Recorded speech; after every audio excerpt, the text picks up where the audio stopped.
So in the last video, I was talking about procrastination. What does that mean? Why does that happen? The philosophy of acrasia as well, and 4 simple steps to help you to improve that habit. But while I was filming that video, I also thought about the fact that we all are different humans and we all have different reasons. Yes, I do understand we all have different stresses in our lives, but that also makes us different types of procrastinators. So if you want to know what kind of procrastinator you are, then stay tuned, because in today's video, I'm going to talk about what type of procrastinator you are and what you can do to overcome that habit. Stay tuned.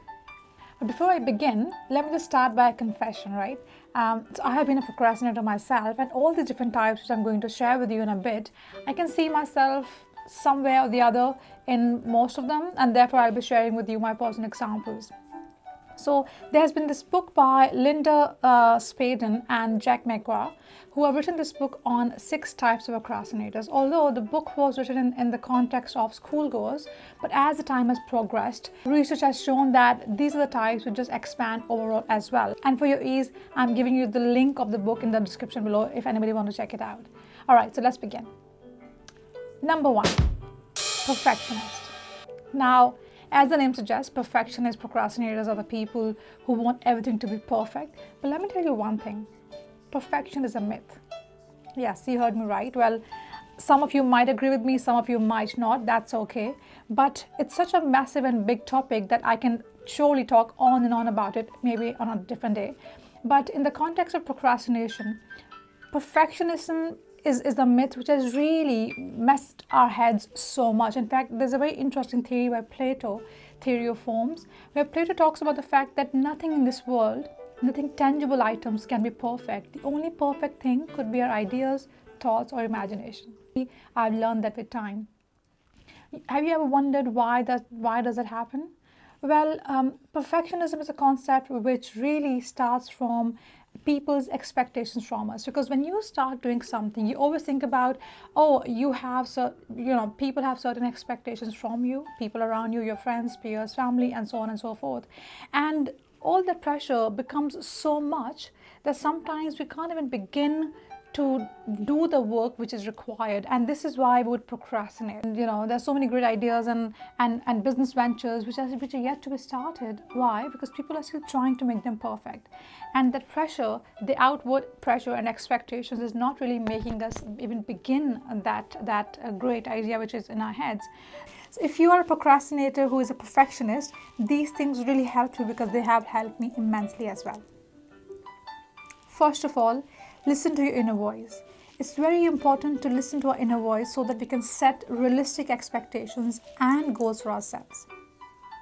Taking a lead from that point, secondly, make realistic goals for yourself. The goals which are smart, and you can see on the screen what a smart means. Those goals which are achievable, and finally, make slow progress every single day. Love the quote by Sheryl Sandberg where she says, "Done is better than perfect." And as I say, slow and steady always wins the race. If you have not heard the story of Rabbit and Turtle, where, by the way, Turtle won the race. It's a little spoiler, I hope not. But try to make some progress every single day, because some progress every day is better than no progress at all.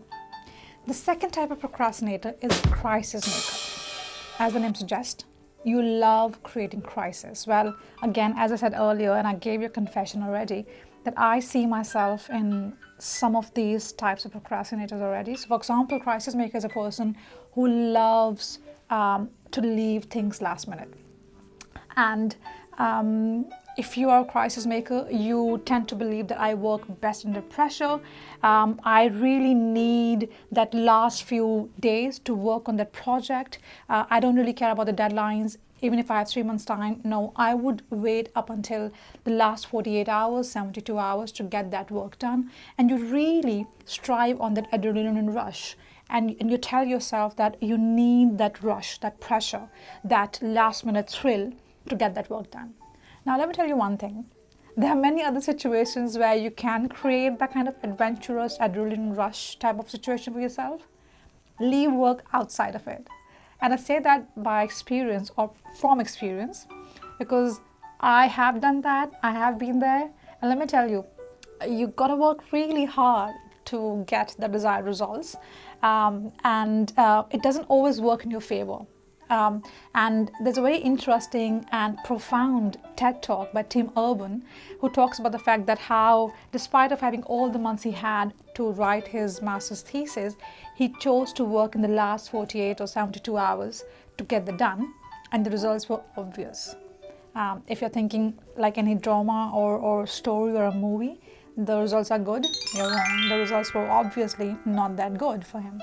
So the crisis maker people are the people who love that kind of pressure. If you are crisis maker procrastinator, you got to tell yourself that, you know what, I need to do this work, and you need to tell yourself the importance of that task in your life and how that could be a stepping stone for you to move on to the next thing in your life which you have planned for yourself or you want to achieve.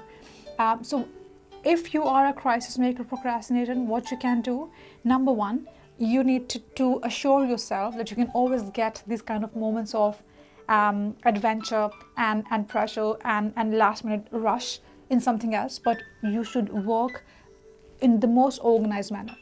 And number two, the things which I've spoken about previously in terms of how to do focus and how to create a to-do list, those things can really help you to organize your life and organize these tasks, because organization and having the discipline can really help you to beat this kind of procrastination. And number three, any goals or any deadlines you're giving yourself, it's very important to stick to them. The third type of procrastinator is an overdoer, and as the name suggests, somebody who has surely is doing a lot more than they're supposed to do.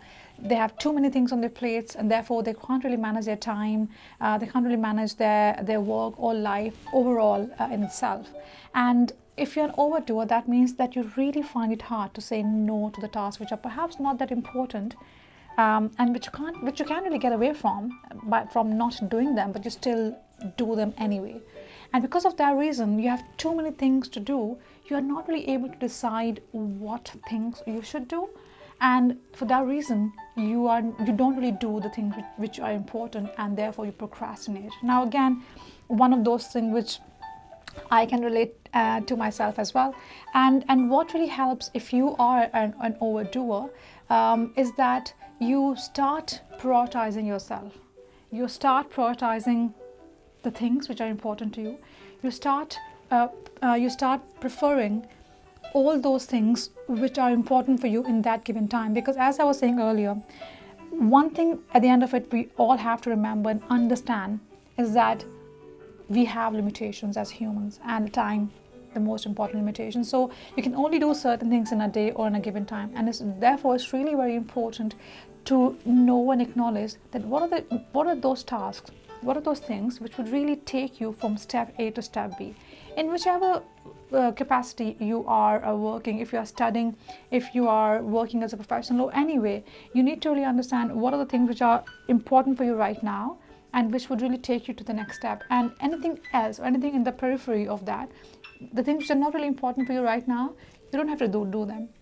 Because when you don't have the anxiety of doing too many things at one time, you can really focus on the things which are important in the given time, and you can do them, and that can also help you then not to procrastinate and do the things which are required you to do. Well, these were the three types of procrastinator which I really wanted to share with you today. And as I said earlier, please do share in the comments section what kind of procrastinator you are.